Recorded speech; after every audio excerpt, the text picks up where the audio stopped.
dans quelle mesure cette décision de Washington lui offre, au président Tshisekedi, je parle, un boulevard politique pour consolider son pouvoir face à l'opposition?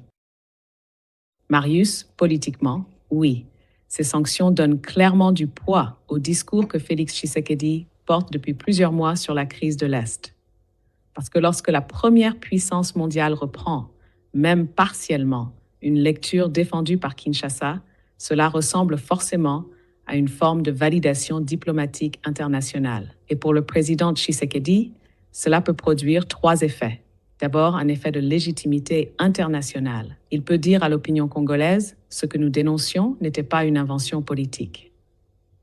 Ensuite, un effet de consolidation interne.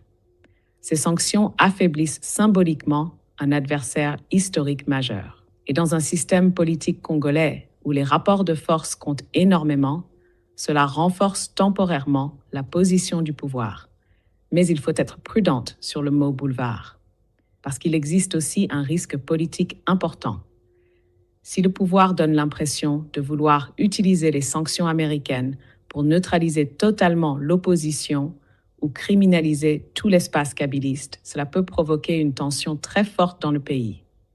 Et là, il faut rappeler un principe démocratique essentiel. La compétition politique doit rester encadrée par les institutions, le pluralisme et le droit.